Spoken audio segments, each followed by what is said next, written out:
How's it going, everyone? I'm SirJames, coming at you guys with yet another Star Wars Galaxy's Edge Legacy Lightsaber review. This time we have one belonging to Jedi Master Plo Koon, which I know a lot of people have been waiting for this one, and it is finally here. And it is available at both the Disneyland and Disney World theme parks as of last week. And it's pretty nice to finally have a Legacy Saber to drop and to release at both parks at the same time, rather than one park having to wait a month before they eventually get one of the new ones. But it's cool to see that everyone got it at the same exact time, so there's that frustration that is now avoided and hopefully continues on for the rest of the year. Now, I also want to keep note a couple things that this item is going to be retailing for the price of $150 if I remember correctly, because it does not feature a rechargeable battery pack. And the other question that I'm going to get is, does this include a blade? My response is, does this big old blade fit inside this tiny little box? Then there's your answer, if it includes a blade or not. So let's go ahead and hop right into it. Here is the overall packaging, as you can expect. Typically, the Legacy lightsabers are usually coming in the same style box. It's usually the logo here on the front that might be a bit different. However, this one does have something additional added to the top here. And if you know exactly where that is from, feel free to let me know in the comment section down below. I know what it is, but I wanted to see if you guys were knowledgeable enough to know exactly where that pattern is from in the comments below.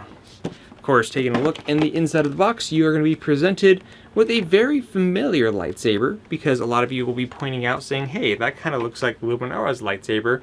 Well, a lot of the Jedis in the Star Wars universe actually had a lot of very same looking hilts. I believe the term is clan hilts, but feel free to correct me if I'm wrong on that one. Obviously, I'm not super knowledgeable in the Star Wars universe. I always make mistakes myself, and it's only the human nature of things. But yes, it is pretty much essentially like Luminara's lightsaber, except there's some subtle differences between the two, which I will point out in this review. So let's go ahead and put the box off to the side, as we don't need it, and take a closer look at the hilts. So here is the hilts.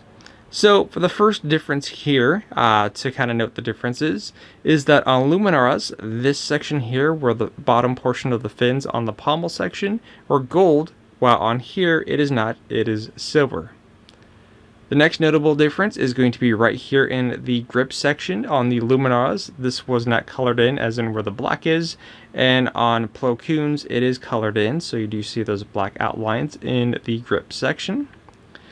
And over here on the emitter, the other difference here is that you have the blue that's located within the inner portions of this, and of course the color of the blade, and that's pretty much it. Here you have your activation switch and your blade length adjustment, which obviously for this purposes doesn't do anything at all. It's just what its main feature is as far as that information goes. And there you go. If you need access to your battery pack, just simply unscrew this right here to get access to that. Do keep in mind that you will need a small screwdriver to access the battery pack completely, but other than that, you're pretty much good to go. So let's go ahead and make sure to remove the black cap on the inside, bring a lightsaber blade over, and go ahead and fire this up and see how it sounds. If you've never had one of these Legacy lightsabers, the blades are relatively simple. Simply align the pieces up for the big and small, push in and twist to lock it in place. If you don't lock it in place while you're swinging, then eventually the blade is going to fly away. I've seen it happen in someone's TikTok video before, which I thought was funny, but just kind of note that for future references. Let's go ahead and turn this off and go ahead and activate. Now this one here, instead of like usually some of the other sabers where you're flicking a switch upward, here you actually have to turn the dial either left or right. So in this case, we're turning it right to turn it on. Ooh, it's got a nice sound to it actually.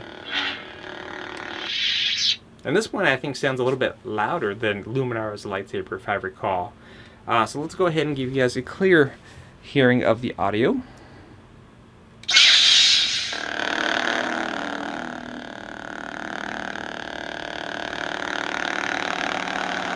Very bassy here on the bottom.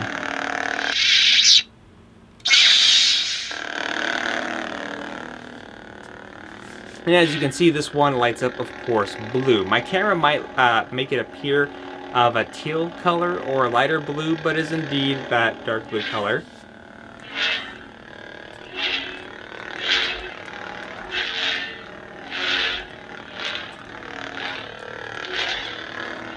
Actually sounds not too bad as far as responses goes. It's a little better than some of the other Legacy Sabers go.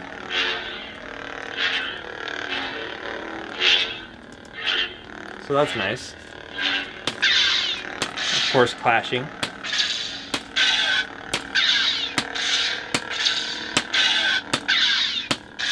Of course, for that one, I'm actually hitting it relatively hard to make sure it inputs the tension there.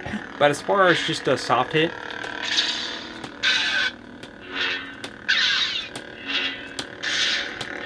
even on the softer hits, it is actually picking up a little bit better than some of the other past Legacy Sabers, which is good. Now, again, just like with the Luminara lightsaber, again, it's pretty much identical except for maybe the sound, blade color, and looks of it. But it's still a nice saber overall. It just really depends on, do you really like the look of Luminara's coloration of the hilt, or do you prefer Plo Koon? Personally, if I had to pick between the two, I'm probably going to stick with Plo Koon, just because, one, I do like him as a character. He's got a blue colored blade, which is one of my personal favorites. I know some will say he had something different, which, darn, one of my lights just ran out of battery. But yeah, I do like Plo Koon's lightsaber, and I really like the blue on the emitter section. But it would have been pretty cool if, let me turn this back on here. I think it would have been really cool if they actually done it to where, with this particular design of the hilt, if they made it customizable. Because I think that would make for an excellent Legacy lightsaber where you have the clan saber and then you get extra parts. Like, I think people would even pay the money if it was up in price, of course, where you can swap the pieces so you can make it into Luminara's hilt or Plo Koon or whoever else. But that's just my personal opinion on what could have been really cool to have. That didn't happen, but maybe some people prefer just to have two separate sabers altogether. But again, if you had to pick one, it's relatively up to you. For me, I'll definitely pick Plo Koon just because I like him overall more than Luminara, but that's just me in general. So let me know what you guys think about this in the comment section down below. Overall, it's a great saber. Responses are pretty good. And until then, I'll see you guys on the next Legacy lightsaber review, or just review in general. In fact, I'm actually curious, out of all the Legacy sabers we have, which I have no idea how many we have because I'm up to date with everything thus far, is what Legacy lightsaber that has yet to be done would you like to see? Now, on the voting poll, I know eventually, probably next year, we're going to have the release of Kanan Jarrus's lightsaber.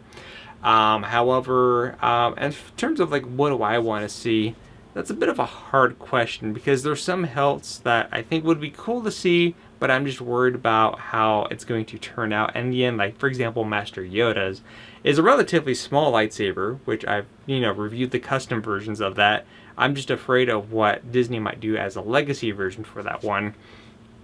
But as far as what do I want to see, again, that is a really tough question. I would, honestly, I'm curious to see how they would handle potentially an Inquisitor lightsaber.